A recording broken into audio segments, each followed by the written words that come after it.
हम देखते हैं आज कि ऐसे पौधे जिनके अंदर क्लोरोफिल वर्णक नहीं होता वे भी तो भोजन करते हैं, तो उनमें कौन कौन सी विधि होती है।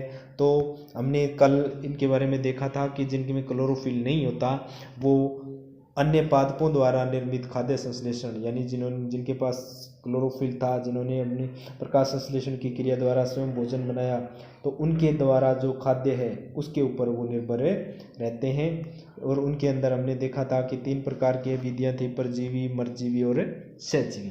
तो आज हम इनके बारे में विस्तृत चर्चा कर लेते हैं। तो सबसे पहले परजीवी विधि। तो यहाँ मैं आपको एक डायग्राम दिखा रहा हूँ। इस डायग्राम पे आप देखो कि एक हरा पौधा है और इसके ऊपर पीले रंग की एक है वो बेल, आपने देखा भी होगा, एक बेल है वो पूरे पौधे के ऊपर फैली रहती है। ठीक है, तो ये किसका पौधा है? तो आप यहाँ देखोगे कि ये अमर बेल है। ये क्या है? अमर बेल। तो वे पादप जो अपना भोजन तो ये अमर बेल जो है वो क्या करती है, इस पौधे के ऊपर फैली रहती है। क्योंकि ये देखो यहाँ पे पीली पीली कलर की इस डायग्राम के अंदर दिखाए गए हैं, तो इसका कलर क्या है? पीला है। तो इसके अंदर क्लोरोफिल वर्णक है नहीं, क्योंकि यदि क्लोरोफिल वर्णक होता तो इसका रंग क्या होता? हरा होता। तो क्लोरोफिल वर्णक नहीं होने के कारण इसमें भोजन नहीं बनेगा। तो ये जो अमर बेल है ये क्या करती है कि जो हरे पौधे हैं उनके ऊपर लिपटी रहती है, उसके ऊपर लिपटी रहती है। और इस अमर बेल के अंदर कुछ, जैसे अपने देखते हैं कुछ बेलें, जैसे तोरुम की बेल आपने देखी होगी, उनके अंदर एक धागे नुमा एक संरचना निकलती है और वो पौधे के जो तना है उसके चारों ओर लिपट जाती है और लिपट कर है वो आगे बढ़ती जाती है, आगे से आगे बढ़ती जाती है ना। तो वैसी संरचना इसके अंदर होती है और वो क्या करती है, इन जो हरे पादप हैं उनके द्वारा बनाया गया भोजन है वो ग्रहण करती है। वो क्या कर लेती है? ग्रहण करती है। तो अब यहाँ पे पढ़ते हैं परजीवी के बारे में। तो वे पादप जो अपना भोजन उस पादप से प्राप्त करते हैं जिस पर ये आरोहित होते हैं, परजीवी। क्योंकि हमने परिभाषा क्या किसकी पढ़ रहे हैं? परजीवी। तो परजीवी क्या होंगे कि वो परमिन दूसरा, जीवमन जीव, सजीव दूसरे जीव।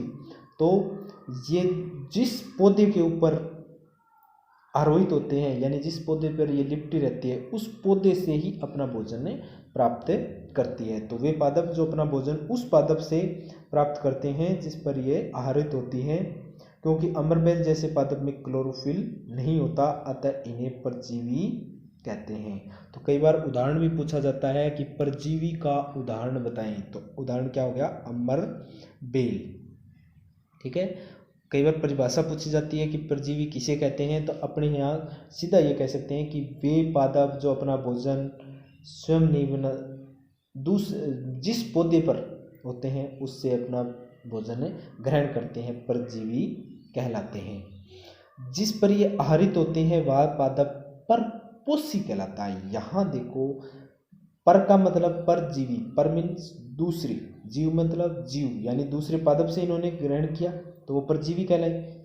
अब परपोषी, क्योंकि ये जिस पर ये आहारित होते हैं वह पादप परपोषी, पर मीन दूसरा, पोषी मतलब पोषण। तो क्या हो गया? वह पादप क्या कहलाएगा? परपोषी कहलाएगा। ठीक है, तो कई बार परिभाषा आती है परिपोषी क्या, तो परजीवी जो पादप हैं वो जिस पादप पर आहारित होते हैं उन पादपों को परपोषी कहते हैं, उन पादपों को परपोषी कहते हैं। लेकिन कई जगह क्या है कि जैसे आपकी किताब के अंदर इस परपोषी की परिभाषा ये दी गई है, जबकि वास्तविक में परपोषी और स्वपोषी, जो विषमपोषी है, आपकी किताब में जो विषमपोषी नाम दिया गया है उसकी जगह होता है परपोषी, स्वपोषी और परपोषी। स्वपोषी, स्व में स्वयं, तो वे जीव जो अपना भोजन स्वयं बनाते हैं स्वपोषी जीव। परपोषी वे जीव, परमिन दूसरे, यानी वे जीव जो दूसरे द्वारा बनाए गए भोजन को ग्रहण करते हैं वो परपोषी। जबकि आपकी किताब के अंदर ये दिया गया है कि परपोषी वह पादप है जिस पर अमरबेल, यानी जिसके ऊपर परजीवी है वो आहारित होते हैं। ठीक है, तो ये थी परजीवी। उसके बाद दूसरा हम देखते हैं इसी के अंदर, परपोषी के अंदर, परजीवी के अंदर कीटभक्षी पादप। तो कीटभक्षी पादप, इसके नाम से स्पष्ट हो रहा है, कीट यानी कीट, कीड़े, भक्षी मतलब भक्षण, भक्षण का मतलब खाना, पादप, यानी वे पादप जो कीड़ों को खाते हैं, भक्षण करते हैं, कीटभक्षी पादप कहलाते हैं। जैसे इसके अंदर आपको एक डायग्राम दिखाया गया है, तो ये कीटभक्षी पादप का एक पत्ती की संरचना है जो घट के रूप में रूपांतरित हो जाती है, घड़े के रूप में। यानी जो कीटभक्षी पादप होते हैं उनकी पत्तियां हैं वो इस तरह से घड़े नुमा संरचना बनाती है, यानी घट में रूपांतरित हो जाती है। और जैसे ही कोई जीव इसके मुख पर आता है, बैठता है यहाँ पे, और ये अपनी जो पादप है ये अपने मुंह को है वो क्या कर लेती है, बंद कर लेती है, और उस कीट को अंदर ले जाकर है वो उसका पाचन कर लेती है। तो कुछ ऐसे पादप भी हैं जो कीटों को पकड़ते हैं और उन्हें पचा जाते हैं, अतः जंतुओं का भक्षण करने वाले पादपों को कीटभक्षी पादप कहते हैं। यानी जो पादप कीड़ों को खाते हैं उनको कीटभक्षी पादप कहते हैं। तो कीटभक्षी जो पादप है उनके अंदर घट के समान संरचना दिखाई देती है। वास्तव में ये क्या होती है, ये पत्ती का रूपांतरण होती है। कई बार ये प्रश्न होता है कि कीटभक्षी पादपों में घटनुमा संरचना है वो किसकी रूपांतरित होती है, तो आप बताओगे कि पत्ती की रूपांतरित संरचना है। और इसका जो पत्ती का शीर्ष भाग है वो घड़े का ढक्कन बनाता है, यानी इसके ऊपर ऐसे ढक्कन नुमा एक संरचना बनाता है, और जैसे कीट प्रवेश करता है तो ये बंद हो जाता है ढक्कन इसके ऊपर। ठीक है, तो इस घड़े के अंदर देखते हैं कि छोटे छोटे ऐसे रोम पाए जाते हैं, छोटे छोटे ऐसे रोम पाए जाते हैं। तो जैसे ही घड़े के अंदर अनेक रोम होते हैं और जैसे ही कोई जीव इसके अंदर प्रवेश करता है तो ये रोम जो है उस कीट को क्या करते हैं, अंदर की तरफ धकेलते हैं, इसके अंदर की तरफ धकेलते हैं, और घड़े में उपस्थित जो पाचक रस हैं उनके द्वारा उस कीट को पाचन कर लिया जाता है। उसके द्वारा कीट का क्या कर लिया जाता है, पाचन कर लिया जाता है। अब हम इसके उदाहरण देखते हैं, जैसे घटपर्णी। आप मुख्यतः यही याद रखोगे, घटपर्णी पादप, या इसमें आपकी किताब में दो नाम और दिए गए हैं, विनस परलाई ट्रैप एवं सैंड्यू कीटभक्षी पादप। तो आप इन नामों को याद रख सकते हैं। मुख्यतः आप घटपर्णी एंड सैंड्यू कीटभक्षी पादप, आसान भी है याद रखने में। ठीक है, अब हम दूसरी विधि करते हैं मर्तजीवी। मर्तजीवी नाम से स्पष्ट हो रहा है, मर्त मीन्स मृत, गले सड़े, जीव यानी वे जीव, जीव का मतलब वे सजीव, जो यहाँ हम पादप की बात कर रहे हैं, तो वे जीव जो किसी मृत या सड़ी गली वस्तुओं को पोषक तत्व प्राप्त करते हैं, यानी गली सड़ी वस्तुओं से पोषक तत्व प्राप्त करते हैं, मर्तजीवी कहलाते हैं। यानी जो मृत पदार्थ हैं या जो जीव जंतु मर गए, जैसे आपने देखा होगा कि इसको हम समझने के लिए देखते हैं कि जैसे अपने कोई जानवर मर जाता है, अपने बाहर फेंक देते हैं, दूर डाल आते हैं, और कुछ दिनों के बाद है वो जीव है वो उसको खा के अपघटित कर लेते हैं, और 20 या 15 दिन के अंदर हम देखते हैं तो वहाँ उस जीव की केवल हड्डियाँ पड़ी होती है, और बाकी जो मांस वगैरह है वो सारा जीवों ने खा लिया है। तो जीव मृत पदार्थों को खा रहे हैं, तो उन जीवों को क्या कह दिया, मर्तजीवी, यानी वे जीव जो किसी मृत या सड़ी गली वस्तुओं से पोषक तत्व प्राप्त करते हैं, मर्तजीवी कहलाते हैं। तथा इस प्रकार की पोषण प्रणाली मर्तजीवी पोषण कहलाती है। यानी ये जो विधि है उसका नाम दिया गया है मर्तजीवी पोषण। ठीक है, तो वे जीव जो मृत व गली सड़ी वस्तुओं से पोषक पदार्थ प्राप्त करते हैं मर्तजीवी कहलाते हैं, और उनकी जो पोषण की यह विधि है वो मर्तजीवी पोषण कहलाती है। जैसे कवक या फंजाई, उदाहरण हमें हर विधि के अंदर जिस भी पदार्थ में हम करते हैं, जैसे स्वपोषी किया तो स्वपोषी का उदाहरण हमें ध्यान होना चाहिए, विषमपोषी किया तो उसका उदाहरण होना चाहिए।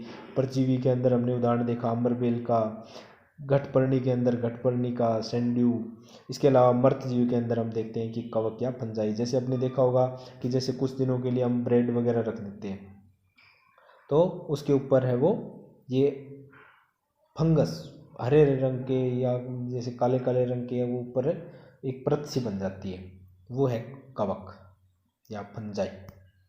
ठीक है, तो कवकों की वृद्धि के लिए वर्षा ऋतु सबसे अच्छी परिस्थिति प्रदान करती है। तो अब देखो वर्षा ऋतु में, जो वर्षा ऋतु का समय है उस समय में कवक की वृद्धि ज़्यादा होती है। तो अपने देखते हैं कि जब लगभग ये अगस्त सितंबर का जो महीना होता है उनके दौरान जैसे दूध भी फट जाता है जल्दी, और जो भोजन सामग्री रख देते हैं तो वो जैसे शाम को बनाया हमने भोजन, जो शेष बच गया वो सुबह देखते हैं तो वो खराब मिलता है। तो वो किस कारण से? वो इन्हीं कवकों की वजह से, क्योंकि वर्षा ऋतु के अंदर इनकी वृद्धि अधिक होती है, अच्छी परिस्थिति होती है। तो इस कारण वर्षा ऋतु के दौरान अनेक वस्तुएं कवकों की वृद्धि के कारण नष्ट व अनुपयोगी हो जाती है। कुछ नष्ट हो जाती है और कुछ उनका काम में लेने योग्य नहीं रहती। अब अगला हम देखते हैं सहजीवी। सह, या नाम से स्पष्ट हो रहा है, सह का मतलब होता है साथ। सह का मतलब क्या हुआ? साथ। जीवी का मतलब जीवन।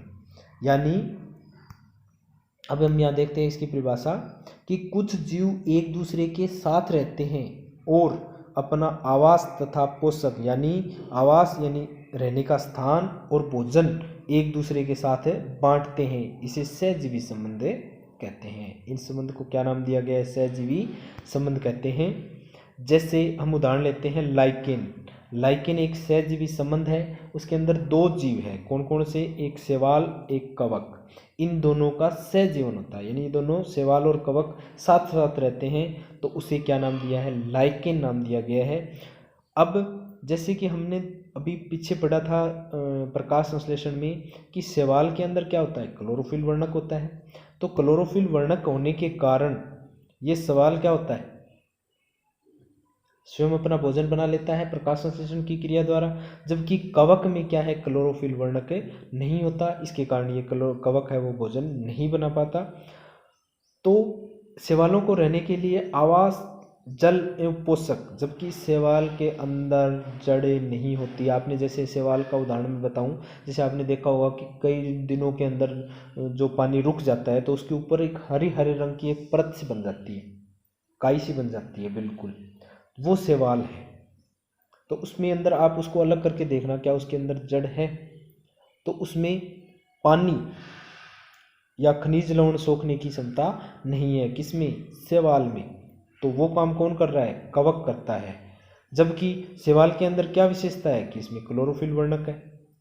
तो क्लोरोफिल वर्णक होने के कारण ये क्या करते हैं? भोजन बना लेते हैं। लेकिन भोजन बनाने के लिए इसके पास किसकी जरूरत थी? जल एवं खनिज लवणों की। वो किसने दे दिए? कवक ने। और कवक के पास क्या नहीं है? क्लोरोफिल वर्णक नहीं है। इसके लिए मतलब इसके पास भोजन नहीं बन रहा, तो भोजन किसने दे दिया? शैवाल ने। तो ये दोनों आपस में, एक जो कवक है वो आवास व जल एवं खनिज लवण प्रदान कर रहा है, जबकि शैवाल है वो भोजन प्रदान कर रहा है।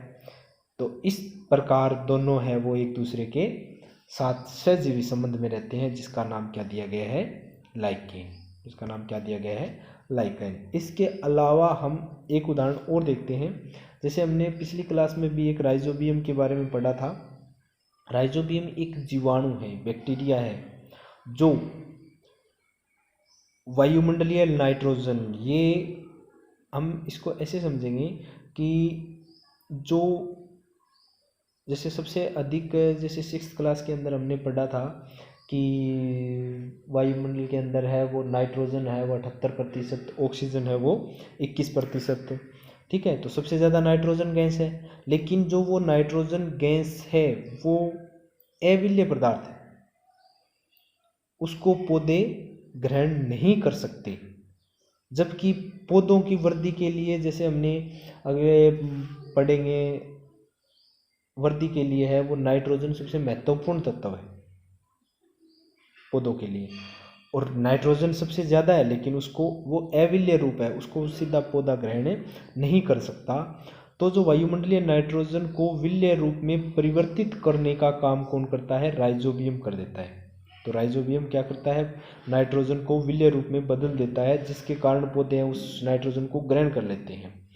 तो राइजोबियम ने नाइट्रोजन को क्या कर दिया? विलेय रूप में बदल दिया। अब पौधे ने ग्रहण कर ली, और ये राइजोबियम पौधे की जड़ों में रहता है। तो राइजोबियम को किसकी जरूरत रही? भोजन की।